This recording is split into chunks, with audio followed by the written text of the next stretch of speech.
काश अगर आज इमरान खान होता ना, इंडिया की जरूरत नहीं कि वो ये इतनी बात करता कि मैं जंग के लिए तैयार या जंग करूंगा। वो डरते हैं उससे, इमरान खान से। इमरान खान दिलेर इंसान। इंडिया को इतने कोई मजबूत ये कोई वो नहीं है, ये सिर्फ और सिर्फ इस वजह से ये बातें हो रही है कि हमारा जो लीडर है इस टाइम वो बंद है, पाबंदी सलासल है, उसको बंद किया हुआ है, उसके ऊपर नाजायज मुकदमे और ये चीजें सारी डाल के उसको एक हीरे को अंदर बंद किया, उसको बाहर निकालें तो फिर देखें इंडिया को कहीं जरूरत करें। एक शख्स जिसके अंदर जज्बा हुबुल वतनी कूट कूट के भरा है, जिसका जीना मरना सोना जागना सब पाकिस्तान है, जो यहीं पैदा हुआ, उसने कहा मैं यहीं मरूंगा, मैं बाहर नहीं जाऊँ, उसकी जायदाद भी बाहर नहीं है, वो शख्स है जो पाकिस्तान को बचा सकता है। इसमें जरूरत है इंडिया को आंखें दिखाने की। जब पुलवामा अटैक हुआ था, साहब ने क्या कहा था?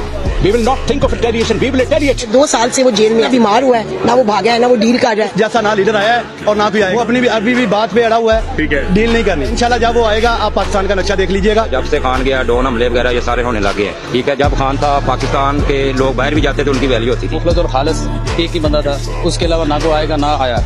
कौन? इमरान खान।